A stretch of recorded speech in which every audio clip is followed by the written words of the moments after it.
warahmatullahi wabarakatuh. Selamat pagi anak-anak. Apa kabar kalian hari ini? Alhamdulillah. Baik. Sebelum pembelajaran ini dimulai, mari kita bersama-sama berdoa terlebih dahulu agar pembelajaran hari ini dapat berjalan dengan lancar dan penuh dengan keberkahan. Baik. Duduk yang rapi. Berdoa dimulai.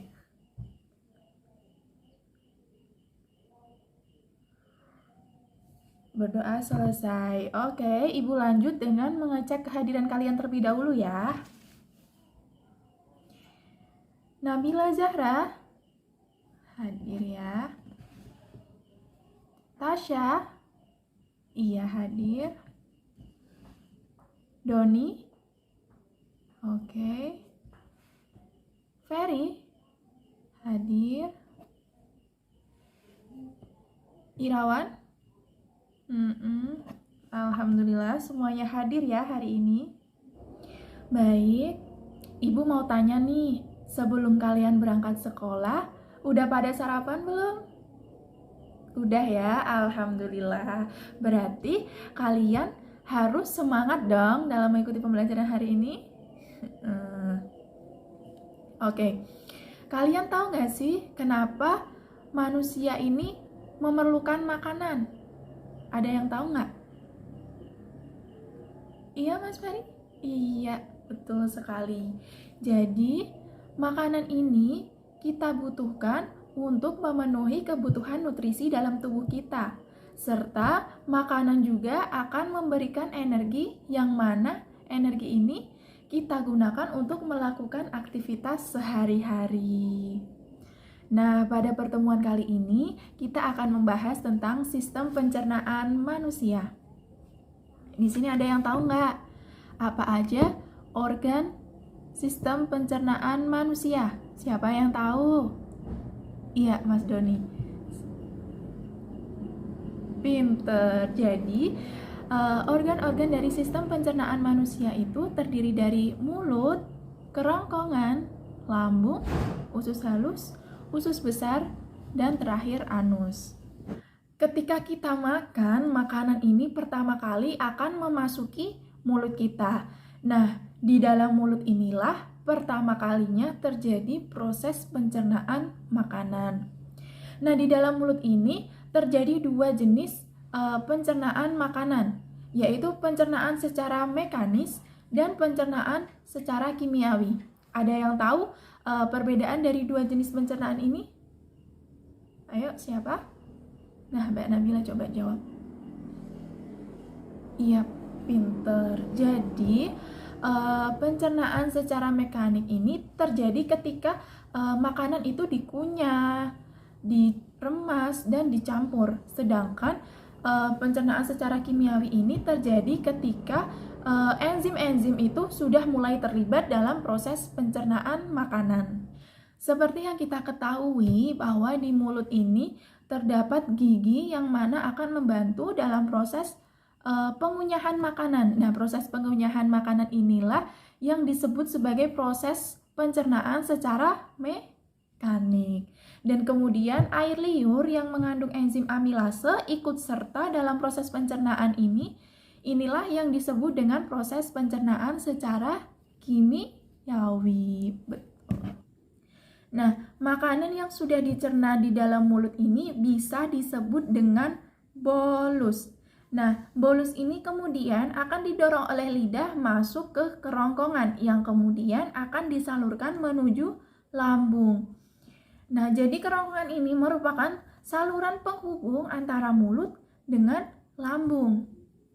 Setelah bolus memasuki lambung, di dalam lambung ini nantinya bolus ini akan mengalami dua jenis proses pencernaan, yaitu apa saja?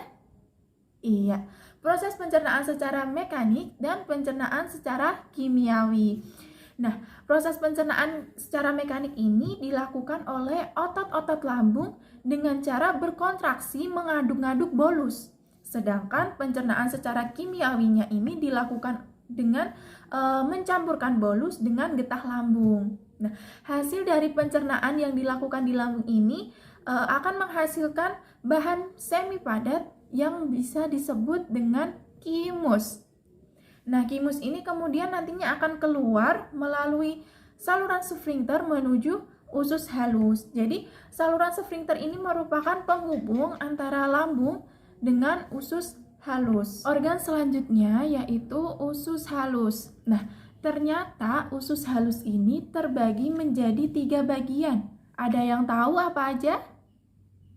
Ayo, siapa yang bisa? Mbak Tasya bisa? Sebutkan. Iya, betul sekali. Jadi, usus halus ini terbagi menjadi 3 bagian, yaitu duodenum atau usus 12 jari, jejunum atau usus kosong, dan yang terakhir yaitu ileum atau usus penyerapan. Nah, kimus ini pertama kali akan memasuki duodenum.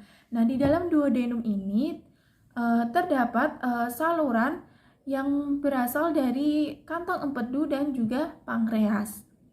Nah, getah empedu di sini berfungsi untuk mengemulsikan lemak, sedangkan getah pankreas ini menghasilkan 3 enzim. Apa aja? Ayo, siapa yang tahu? Iya, jadi getah pankreas ini menghasilkan 3 enzim, yaitu enzim amilase, tripsin, dan lipase. Nah, ketiga enzim ini memiliki fungsi yang berbeda-beda. Yang pertama, amilase. Ada yang tahu apa fungsi dari enzim amilase? Iya. Jadi, enzim amilase ini berfungsi untuk mencerna amilum menjadi maltosa. Yang kedua yaitu enzim tripsin. Apa fungsinya enzim tripsin? Iya, jadi enzim tripsin ini berfungsi untuk mencerna protein menjadi polipeptida. Yang terakhir yaitu enzim lipase.